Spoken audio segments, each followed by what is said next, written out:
Did you know? Hello everybody and welcome to the world's best history game show. What do you know? During this game, we pick two contestants that think they know everything about every time period to ever exist.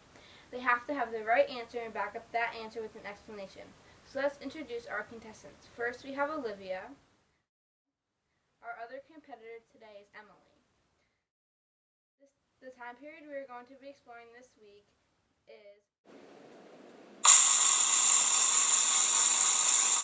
is the Silurian time period. The first question about the Silurian time period is, how long ago did this time period occur? I want to say that it was roughly about 443 to 416 million years ago. It was the third period in the Paleozoic era. It followed the Ordovician period and preceded the Devonian period.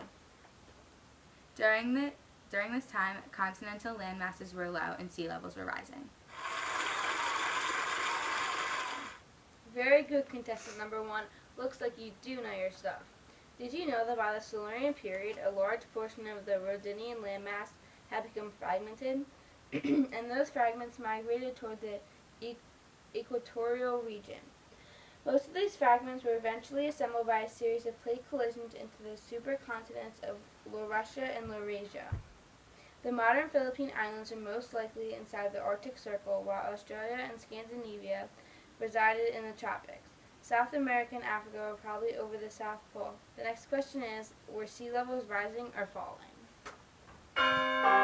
Rising. Rising sea levels produce varying periods of continent coverage and exposure. The variation of ocean levels occurred alongside the process of continental fragmentation, a grouping that occurred from the Cambrian to the present time period. Way to bring it back, contestant number two. Next question. What animal is closely related to the horseshoe crab? Eurypterids. Eurypterids were the apex predators of the Silurian oceans. Eurypterids were arthropods, probably most closely related to modern horseshoe crabs. They had semicircular and interior carapace, followed jointed section, and long tapering tail. Most species had two pairs of joint walking legs, followed by a pair of paddle-shaped swimming appendages. Some had a spike on the end of their tails, which may have been used to inject venom into prey, giving rise to the common name sea scorpion. By the Devonian period, these animals became the largest known arthropods to have lived on Earth.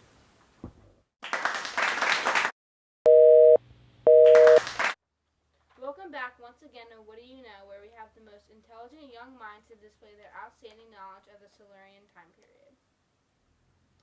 The next question for our contestant is, was the climate very warm, and did it provide one of the most significant developments to take place during this time period? Yes and yes. Lichens were probably the first photosynthetic organism to cling to the rocky coast in the early continents. When organic matter from decaying lichens joined the action of erosion and wear away rocks, the first raw soil began to build up in shallow, protected estuaries. Hornworts, and liverworts first appeared in the late Ordovician period. The first known plant to have an upright stalk and vascular tissue for water transport was the Cooksonia of the mid-Silurian Deletus, few centimeters high, with branches structured with small bulbous tips. The first known air-breathing animals were arthropods. The next question is about what region, mass of the land that was created in the Silurian time period would be part of. North America is where most of the land masses would be. Much of the landmass that would become Western North America was under a shallow ocean for much of the Silurian period. These shallow waters enabled sunlight to penetrate, and marine animals underwent rapid differentiation. Now let's get to some harder questions. Your next question is, what is a placoderm? In the mid-Silurian, the first species of Romadia was called a placoderm. A placoderm is a subprimitive armored fish with a cartilage skeleton. These were the earliest fish known to have developed jaws.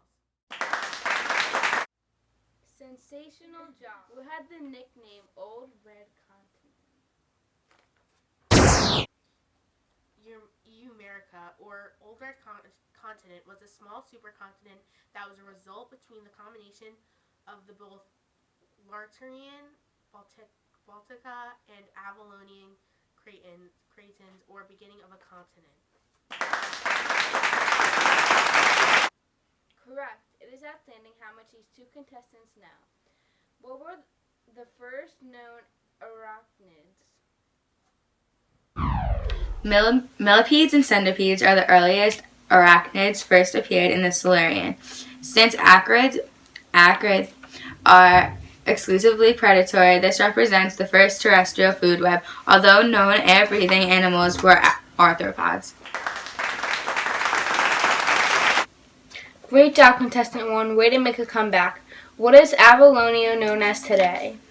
The ocean basins between the regions known as Lartarinia, Avalonia, Baltica closed for the most part, continuing a geologic trend that had begun a little before. Today you may know Laurentiana as North America, Greenland, Avalonia as Western Europe, and Baltica as Central and Northern Europe and Scandinavia. Way to go. There is extensive reef building. They are built from tabulate and horn corals with calcium carbonate skeletons. How many continents span the equator and middle latitudes?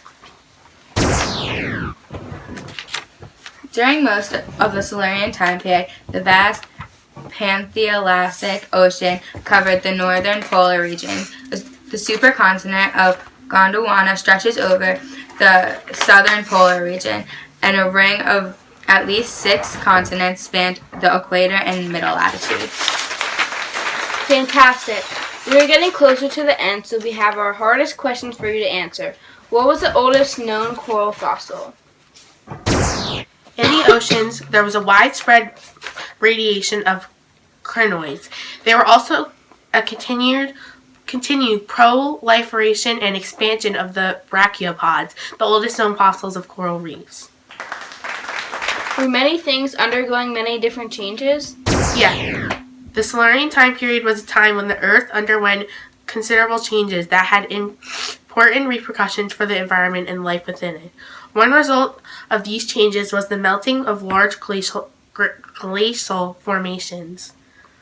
Outstanding. Did the Silurian have major extinction events? The Silurian period was connected to a series of extinction events like climate change, although they were pretty minor considering that events that happened in other geological time periods. Did coral reefs make the first appearance in the Silurian time period? Yes. Evolution of vascular plant species of terrestrial ecology since their appearance, such as spiders and centipedes. Also, coral reefs made their first appearance during this time. Amazing. And now for the last question. Was there a wide and rapid spread of jawless fish? Yes, the time period marks the wide and rapid spread of jawless fish, along with the important appearances of both the first known freshwater fish and the appearance of jawed fish. Correct. Now let's add out the score. For every question correct, the contestant gets 5 points. And the final tally is contestant 1 has 30 points and contestant 2 has 45 points. So contestant 2 wins. That's all the time we have for today's episode. See you next time.